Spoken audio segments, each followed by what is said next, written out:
আজি মই এটা নতুন ৰেচিপি আপোনালোকৰ ওচৰত লৈ আহিছোঁ। এইটো হৈছে আইচক্ৰীম। গৰমৰ বতৰ আইচক্ৰীম আপোনালোকে কিনি নাখাব, ঘৰতে বনাই খাব। একদম টেক্সচাৰটো চাওক কি ধুনীয়া হৈছে, দেখিছেনে? একদম খুব টেষ্টি আৰু ঘৰতে একদম শুদ্ধভাৱে আপোনালোকে বনাই খাব পাৰিব। কম খৰচতে বনাই খাব পাৰিব। একদম খুব টেষ্টি। আহকচোন কিনি কিনি বনাইছোঁ। যদি ভাল লাগে খুব শ্বেয়াৰ কৰি দিবচোন। চাওক, প্ৰথমতে মই 125 গ্ৰাম গৰম পানী লৈছোঁ। গৰম পানী ব্যৱহাৰ কৰি মেটে চাব। আৰু কিহেদি বনাইছোঁ আপোনালোকে প্ৰথমৰ পৰা শেষলৈ চাই থাকিব আৰু খুব শ্বেয়াৰ কৰি দিব। এতিয়া চাওক, গৰম পানীখিনি মিক্সাৰ জাৰত দিছোঁ। একদম গেছ নজ্বলাওঁ মই এই মিক্সাৰ জাৰতে বনাম। এতিয়া জেলি লৈছোঁ। ষ্ট্ৰবেৰীও ল'ব পাৰে, ৰাজবেৰীও ল'ব পাৰে, যিকোনো এটা জেলি ল'ব। 3 চামুচ দিব, দি মিক্সাৰ জাৰটো মাৰি দিব।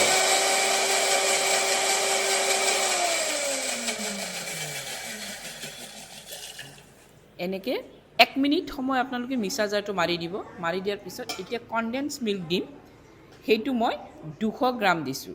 200 গ্ৰাম কনডেন্স মিল্ক দি এতিয়া আকৌ মিক্সি জাৰটো মাৰি দিম।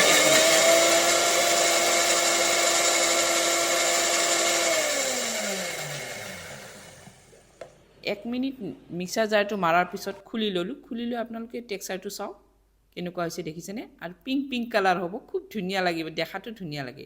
এতিয়া ক্ৰীম দিব আপোনালোকে, হেভি ক্ৰীম দিব। ক্ৰীমটো দি 1 কাপ দিব ক্ৰীম। মই পৰিমাণটো কৈ গৈ আছোঁ, আপোনালোকে নোট কৰি ল'ব পাৰে। ক্ৰীমখিনি দিও 1 মিনিট সময় বা 2 মিনিট সময় খুব ধুনীয়াকৈ ফুল স্পীডত মিক্সি জাৰটো মাৰি দিব।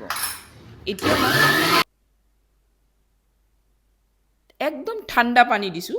ঠাণ্ডা পানী 125 মিলিলিটাৰ দিছোঁ। একদম বৰফৰ পানী দিব। বৰফৰ পানী দি অলপ মিক্সিটো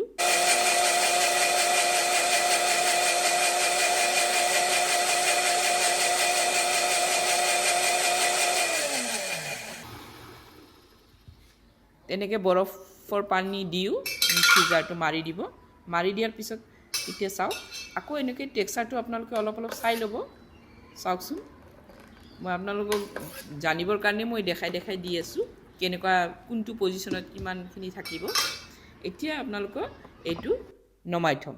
নমাই থৈ এতিয়া মই এটা টিফিন ল'ব আপোনালোকে। টিফিনত যাতে বতাহ ইফাল সিফাল নোসোমায়, ভালকৈ যাতে মানে মুখাটো মাৰা যায়, তাতে গোটেইখিনি ঢালি দিছোঁ। ঢালি দি একদম মুখাটো টাইটকৈ মাৰি লৈছোঁ। মাৰি লৈ এতিয়া মই এইখিনি ডিপ ফ্ৰিজত থৈ দিম। ডিপ ফ্ৰিজত মই 3 ঘণ্টা বা 4 ঘণ্টাৰ কাৰণে তেনেকৈ থৈ দিম। আধা ছেট হ'ব দিম, ফুল ছেট হ'ব নিদিওঁ, আধা ছেট হ'ব দিম। তাৰপিছত চাওক, 3 ঘণ্টা পাছত মই ওলাই লৈ আহিছোঁ। ওলাই লৈ আহি এইটো কিন্তু ফুল ছেট হোৱা নাই। এতিয়া মই গোটেইখিনি মই বাউলত ঢালি ল'ম। এতিয়া চামুচ এখন দি গোটেইখিনি বাউলত ঢালি লৈ এতিয়া মই মিক্সি জার ব্যৱহাৰ কৰা নাই, মই হেণ্ড গ্ৰাইণ্ডাৰ ব্যৱহাৰ কৰিছোঁ। কিন্তু আপোনালোকে মিক্সি জাৰতো অকণমান হাফ মাৰি দিব, আকৌ হাফ মাৰি দিব, তেনেকৈ মাৰিলেও হ'ব। এনেকৈ মাৰি ইয়াতে কি কৰিব পাৰে, আপোনালোকে এটা কাম কৰিব পাৰে, এই কেকত দিয়া হুইপ ক্ৰীমটো আধা কাপ ইয়াতে দি দিব পাৰে। তেতিয়া কি হ'ব জানেনে, ইয়াতকৈ ডাবল হৈ যাব আপোনালোকৰ আইচক্ৰীমটো আৰু টেষ্টিও হ'ব। কিন্তু মই আজি দিয়া নাই, কিয় জানেনে? বহুতৰ ঘৰতে হুইপ ক্ৰীমটো নাথাকে, তেতিয়া প্ৰব্লেম হৈ যায়। সেইকাৰণে মই আজি হুইপ ক্ৰীমটো দিয়া নাই। হুইপ ক্ৰীম নিদিয়াকৈ মই দেখাইছোঁ। আপোনালোকৰ যাৰ ঘৰত হুইপ ক্ৰীম আছে, তেতিয়ালৈ ইয়াতে আধা কাপ হুইপ ক্ৰীম দি হেণ্ড গ্ৰাইণ্ডাৰটো মাৰি দিব, নাইবা মিক্সি জাৰত অকণমান ৰখি দুবাৰমান মাৰি দিব। তাৰপিছত আপোনালোকে এইটো ওলাই ল'ব। ওলাই লৈ এতিয়া চাওক, মোৰ হৈ গ'ল। এতিয়া যিটো টিফিনত মই থৈছিলোঁ, সেই টিফিনটোতে মই আকৌ থৈ দিম। এতিয়া যেতিয়া মই মাৰিছোঁ হেণ্ড গ্ৰাইণ্ডাৰটো, তেতিয়া মানে ভলিউমটো বেছি হৈ গ'ল। বেছি হৈ যোৱাৰ পাছত মই এইটো 3টামান কফি কাপতো মই থৈ দিলোঁ। কফি কাপতে আপোনালোকে থৈ দিব, খুব ধুনীয়া লাগে। কফি কাপত চামুচেদি খাব খুব ভাল লাগে।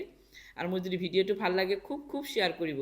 ৰেচিপিটো খুব ধুনীয়া ৰেচিপি, আপোনালোকে ঘৰতে বনাই খাব পাৰিব। এতিয়া মই এইখিনি বস্তু হেণ্ড গ্ৰাইণ্ডাৰ মাৰি মই আকৌ গোটেই ৰাতি 6 ঘণ্টা অন্তত 6 ঘণ্টা ডিপ ফ্ৰিজত থৈ দিব এতিয়া মই 6 ঘণ্টা ৰাখাৰ পিছত মই উলাই লৈ আহিছোঁ উলাই লৈ আহি মই আপোনালোকক পৰিবেশন কৰি দেখুৱাম কেনেকুৱা টেক্সচাৰ আপোনালোকে চাব নিজে বনাব খাব আপোনালোকে গম পাব কেনেকৈ বনাই চাওক এতে কোনো প্ৰিজাৰভেটিভ দিয়া নাই নো প্ৰিজাৰভেটিভ নো CMC নো GMS একো দিয়া নাই চাওক টেক্সচাৰটো চাওক দেখিছে কিন্তু এটাই প্ৰবলেম কি হ'ব জানেনে সোনকালে গলি যাব সেইকাৰণে যেতিয়া খাব তেতিয়াহে সাৰ্ভ কৰিব লগে লগে খোৱাৰ সময়ত আগতীয়াকৈ উলাই নথব লগে লগে খাব লগে লগে উলাব লগে লগে খাব চাওক তাৰ টেক্সচাৰটো কেনেকুৱা দেখিছেনে ইমান ধুনীয়া টেক্সচাৰ খায়ো ইমান টেষ্ট লাগে হুইপ ক্ৰীমটো দি চাব আৰু টেষ্টি পাব খুব টেষ্ট পাইছোঁ আৰু